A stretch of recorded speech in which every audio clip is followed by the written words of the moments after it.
नमस्कार दोस्तों। आज हमारे साथ वह शख्स हैं जो बैक बेंचर रहे। लोगों ने इन्हें फेलियर भी कहा, पर इन्होंने अपना संघर्ष जारी रखा और यूपीएससी में प्री एग्जाम को क्वालिफाई किया। तो समर प्रताप सिंह, हमारे पॉडकास्ट में आपका स्वागत है। धन्यवाद। स्वागत है। हम यही जानना चाहते हैं कि आप 12th में फेल कैसे हुए, क्या कारण रहा आपका? देखिए, आपने कई बार सुना होगा कि कोई बच्चा अगर बर्बाद होना चाहे हम्म। तो उसका जिम्मेदार वो खुद होता है, अगर बिल्कुल। आबाद होना चाहे तो उसका जिम्मेदार खुद होता है। हम्म। तो कहीं ना कहीं मेरे 12th फेल होने की जो कहानी है मुझी से शुरू होती अच्छा। है। मेरा जो आपस में जो मेरा ग्रुप था, मैंने इस प्रकार का अपना माहौल बना रखा था जिसमें पढ़ने के नाम का एक भी कैंडिडेट नहीं था। अच्छा। सब मौज मस्ती वाले थे, उनमें मैं भी मिल गया। अब जब उन्हीं में मैं अपने आप को मैंने घोल दिया, बिल्कुल पढ़ाई से मेरा जो नाता था वो टूट गया बिल्कुल। अच्छा। मैंने पढ़ाई को प्राथमिकता देना खत्म कर दिया और बाहरी दुनिया में इन्वॉल्व हो गया। तो इस वजह से कहीं ना कहीं मैं फेल हो गया। अच्छा, फेल जब हो गए थे फिर आपने किस तरीके से एग्जाम को क्वालिफाई किया, फिर आप इंटर पास हुए? देखिए, एग्जाम नहीं दिया था, 2021 में कोरोना आया था, तो उसमें मैं प्रमोट हो गया था। एग्जाम हो जाता तो दोबारा से फेल हो जाता। कहीं ना कहीं आपकी किस्मत संग दी आपको। किस्मत ने तो काफी साथ दिया। अच्छा, फिर आप जब फेल हो गए थे तो आपके घर वालों का आपके प्रति रवैया कैसा था? नहीं, रवैया क्या, वो पहले से जानते थे कि ये 12th में फेल हो जाएगा। तो उनका जो जब हमने उनको बताया कि 12th में फेल हो गया, बोले कि हम तो पहले से जानते थे। अच्छा। ऐसा लगता था जैसे कि तुम कहीं से वर्ल्ड चैंपियनशिप ट्रॉफी लेके आने वाले हो। हम तो पहले से जानते थे तुम फेल होने वाले हो, तो फेल हो गए, कोई बहुत बड़ी बात नहीं है। तो आपने कहीं ना कहीं आपको हमें बताया है कि जो आप फेल हुए, आपका फ्रेंड सर्किल अच्छा नहीं था, इसमें योगदान आपके टीचर का भी नहीं था। जी।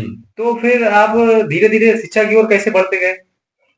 शिक्षा की ओर बढ़ने का कोई विशेष कारण नहीं है कि जब हम लोग 12th में प्रमोट हो गए तो कहते हैं ना कि सबका अपना अपना एक लक्ष्य निर्धारित किया जाता है।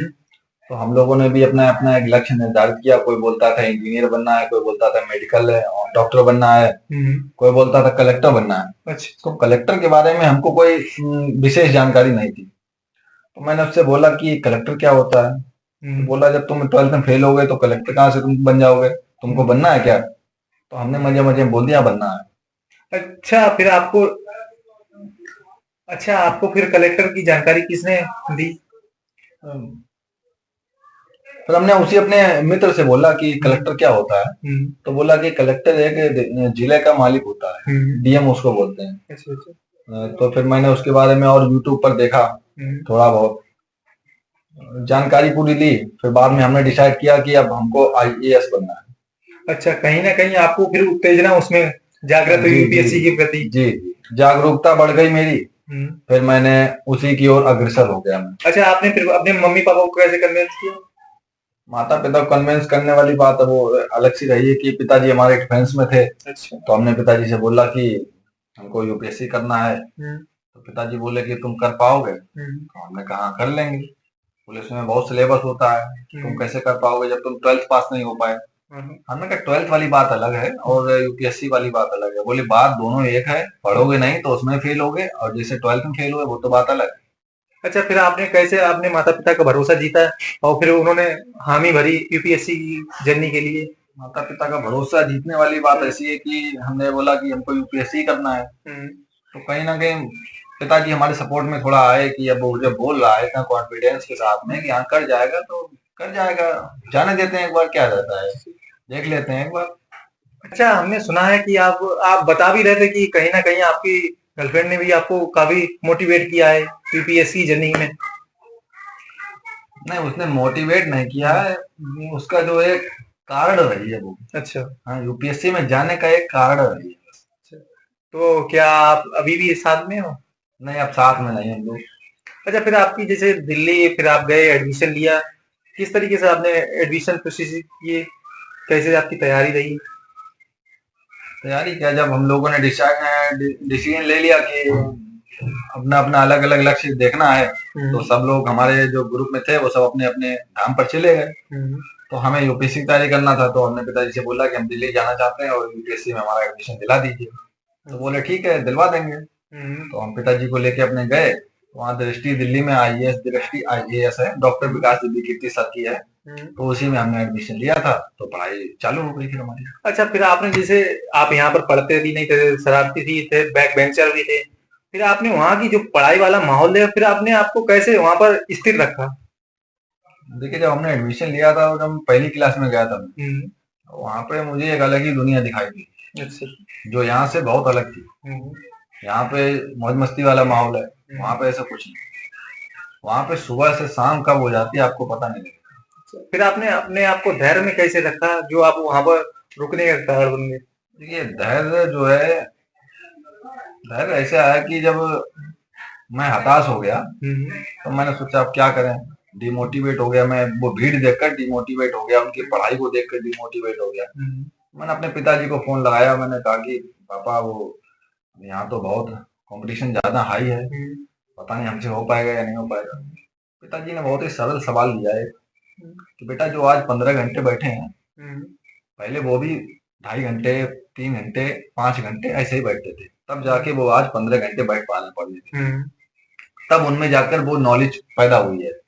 तो तुम भी अभी तुम नए हो, बैठना चालू करो, एक दिन तुम भी 15 घंटे बैठोगे, तुम्हारे अंदर भी कॉन्फिडेंस आएगा कि हाँ तुम भी कर सकोगे। तो वो बात कहीं ना कहीं मेरे अंदर छू गई, तो फिर मैं वहां पे रुक गया।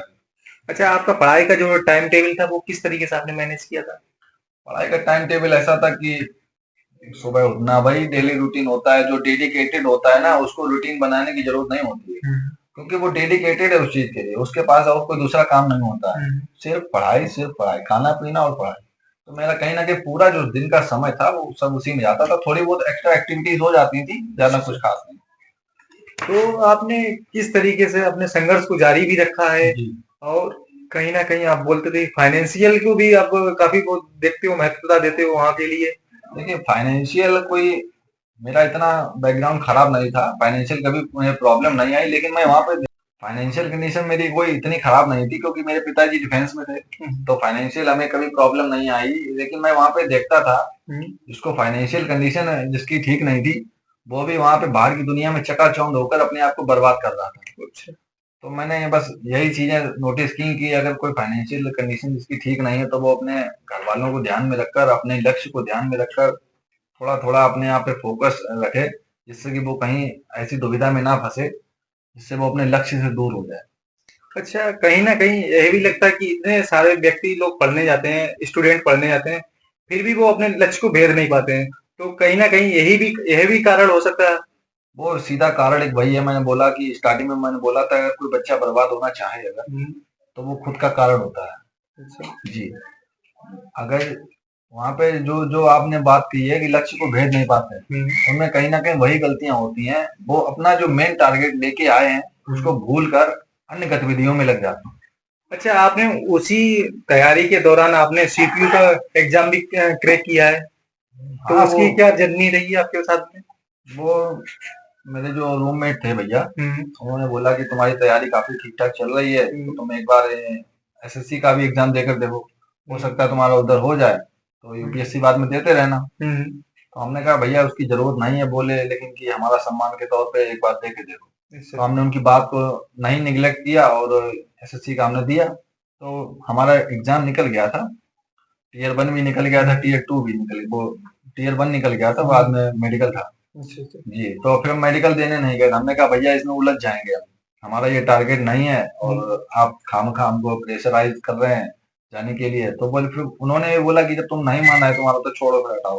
कहीं ना कहीं आप शिक्षा को जांचना चाहते थे, आपके भैया जजमाना चाहते थे, जी। या देखना चाहते थे कि आप में कितना पोटेंशियल है जो आप इस एग्जाम की ओर बढ़ सको। वो हमेशा यही बोलते थे कि देखो तुम्हारे अंदर का हम पोटेंशियल एक बार देखना चाहते हैं, उसके बाद हम तुम बताएंगे कि तुम किस एग्जाम के लायक हो। तो उन्होंने देखा तो बोले कि ठीक है, तुम्हारी तैयारी ठीक चल रही है, अब हम तुम्हें प्रेशर नहीं करेंगे कि तुम एसएससी का एग्जाम दो, तुम सीधा यूपीएससी का एग्जाम दो। हमारा अगली साल यूपीएससी का एग्जाम लगा हुआ था, तो कहीं ना कहीं ऊपर वाले की दुआ से हमारा प्रीलिम्स निकल गया था। अच्छा, जो प्रीलिम्स आपने क्वालिफाई किया, आप बैक बेंचर रहे, फेलियर रहे, आपको हमेशा निगेटिविटी ही दिखाई दी, तो आपने उस खुशी को किस तरीके से जाहिर किया और किस तरीके से आपने उस खुशी को महसूस किया जो हमेशा फेल रहा और इतने बड़े एग्जाम में वो पास हो गया, वो फ्री का, फिर आपने उस खुशी को कैसे अनुभव किया अपने अंदर? देखिए, जब कोई व्यक्ति हर बार हारता है तो जब वो कभी कभी जीतता है तो जो अंदर से खुशी होती है वो अलग प्रकार की ही होती है। अच्छा, आपने वो खुशी को कहाँ पर बांटना उचित समझा? उसको बांटने वाली बात ऐसी है कि पिताजी को मेरे सब पता रहता था कि मैं कब एग्जाम देने जा रहा हूँ कब नहीं। मैंने सिंपल था सीधे अपने पिताजी को ही बताया कि हाँ हमारा प्रीलिम्स हो गया, बाकी मैंने किसी को नहीं जाहिर होने दिया कि मेरा प्रीलिम्स निकल गया। अच्छा, अच्छा। जब आपका प्रीलिम्स निकल गया फिर आपकी ऐसी क्या वजह बन गई, फिर आपको घर पे लौटना पड़ा? वो कहते हैं ना कि किस्मत में जो लिखा होगा वही मिलेगा। बिल्कुल।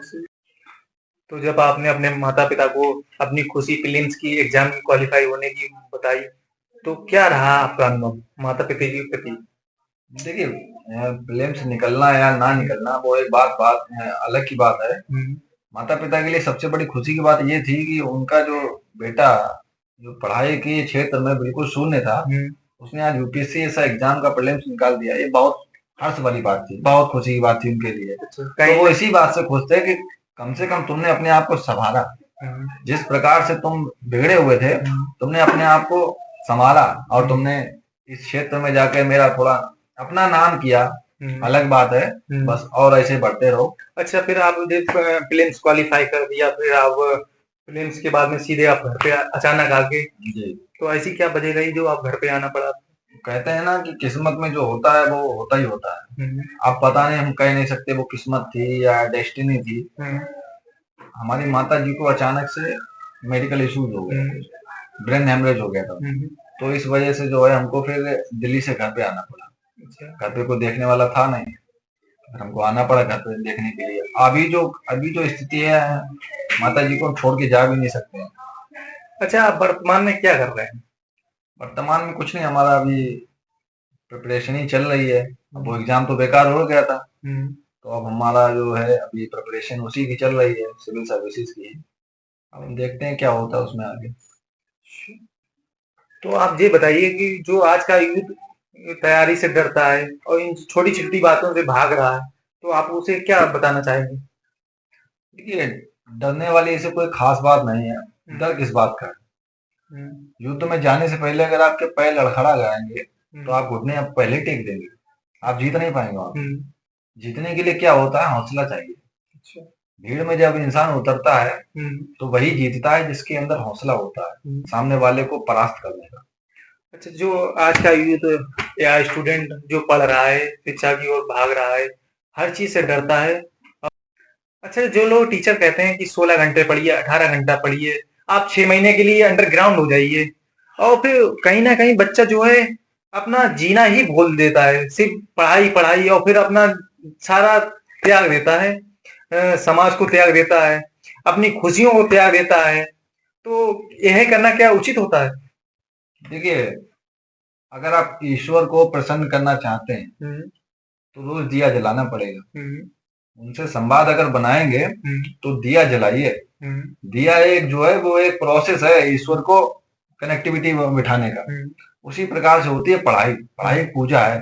अगर आप रोज नहीं पढ़ेंगे, एक लिमिटेड टाइम तक अगर आप नहीं पढ़ेंगे तो आपकी सुनवाई नहीं होने वाली है। नहीं, जैसे मेरा कहने मतलब ये है कि जो स्टूडेंट पढ़ रहा है वो कहीं ना कहीं समाज से कटता चला जाता है, अपनी खुशियों से कटता चला जाता है। वो चाहता है कि हमें नौकरी ही मिले, और यहाँ तक कि काफी सारे टीचर भी कहते हैं कि 16 घंटे पढ़िए, 18 घंटे पढ़िए, यहाँ तक कि 20 घंटे पढ़िए। क्या यह करना पॉसिबल होता है? देखिए प्रैक्टिकली कोई कहता क्या है इस बात से फर्क नहीं पड़ता है। हमारी बॉडी जो है 20 घंटे के लिए नहीं बनाई गई। आप 20 घंटे कैसे पढ़ लेंगे? बिल्कुल। जो व्यक्ति ये बोल रहा है कि 20 घंटे 22 घंटे पढ़ रहे हैं वो झूठ बोल रहा है। 20 घंटे पढ़ने के बाद व्यक्ति की हालत क्या होगी? जनरली इतना नहीं होता है। हाँ 10 घंटे 12 घंटे ठीक है, हो जाता है। 12 घंटे लिमिट है और इतना ही आप हजम भी कर पाएंगे उसको। अच्छा, कहीं ना कहीं मेरा मानना है कि व्यक्ति को एक तराजू की तरह रहना चाहिए कि जीवन में पल्ले दोनों बराबर रखने चाहिए। क्या यह मानना सही है? जी बिल्कुल। समाज से एकदम कट जाना ये भी कहीं ना कहीं नुकसान ही करेगा आपको। पढ़ाई के साथ साथ में बहुत एक्टिविटीज ऐसी होती हैं जो जीवन में बहुत जरूरी हैं, क्योंकि जीवन एक ही बार मिला है। अगर आप उसे खुश होकर नहीं जी रहे हैं, माना कि आपको नौकरी मिलेगी और यह भी पॉसिबल है कि नौकरी ना मिले, फिर आप जब नौकरी ना मिलने के बाद आप जब घर लौटोगे तो आप जीना भूल चुके होगे, आपके जियोगे लेकिन आपकी आत्मा अंदर से मर चुकी होगी। आपके हाथ में कुछ नहीं लगेगा। और ये बात सत्य है, मेरा मानना तो यही है। और समर प्रताप सिंह, आप क्या इसमें राय देना चाहोगे? मेरी राय बस यही है कि दोनों उसमें इक्वलिटी बिठाइए। पढ़ाई जब करने बैठिए तो सिर्फ पढ़िए, उस समय अदर एक्टिविटीज बिल्कुल भूल जाइए, जिससे कि आपका जब पढ़ाई करेंगे तो पढ़ाई करेंगे, उसके बाद में जो समय मिल रहा है वो समाज में लगाइए, क्योंकि सामाजिकता बहुत जरूरी है जीवन में। अच्छा, व्यक्ति को अगर कोई भी काम कर रहा है, चाहे वो शिक्षा ग्रहण कर रहा हो, चाहे वो अदर एक्टिविटी कर रहा है, वो उसे ईमानदार होना चाहिए। अगर वो ईमानदार नहीं है, क्योंकि उसे उससे ज्यादा कोई नहीं जानता, वो अपनी कमियां जानता है, अपना पोटेंशियल जानता है। हम दूसरों को झूठ बोल सकते हैं, लेकिन खुद को अगर झूठ बोल रहा है तो वो व्यक्ति सबसे बड़ा मूर्ख है। क्या समर प्रताप सिंह ये सब बात सही है क्या? बिल्कुल बिल्कुल, अगर आप किसी कार्य के प्रति ऑनेस्ट नहीं है तो आप कभी सफल नहीं होंगे जीवन में। आप कोई भी ऊंचाइयां नहीं छू सकते हैं, हमेशा आपको रिग्रेट मिलेगा। और उसके बाद रिग्रेट, आप जानते हैं रिग्रेट जो व्यक्ति करने लगता है जीवन में उसके हाथ कुछ नहीं लगता। तो ऐसा कोई काम ना कीजिए जिससे आपको जीवन में पछतावा करना पड़े। तो हमारा यही पॉडकास्ट यहीं पर खत्म होता है। और समर प्रताप सिंह का तहे दिल से धन्यवाद कि हमारे पॉडकास्ट में आए और आप लोगों से अपनी बातें शेयर की, बताया किस तरीके से अपनी जर्नी को रखना चाहिए, क्योंकि जीवन एक ही बार मिला है। और समर प्रताप सिंह के जुबान से कुछ दो शब्द सुनेंगे। सबसे पहले तो मिस्टर अमित कुमार का धन्यवाद मैं करता हूं कि उन्होंने मुझे अपने पॉडकास्ट में बुलाया मेरा एक्सपीरियंस शेयर करने के लिए, जिससे आप लोगों को काफी हद तक आप लोगों को जानकारी मिले कि जीवन में संघर्ष कितना जरूरी है, और जिसके जीवन में संघर्ष आता है वो उन संघर्ष से कैसे पार पाता है। तो कुल मिलाकर बस ये है कि अपने जीवन को इतना कठिन ना बनाइए जिससे कि आप चलना भूल जाएंगे। चलते रहिए धीरे धीरे और जीवन का आनंद लेते रहिए। धन्यवाद। नमस्कार।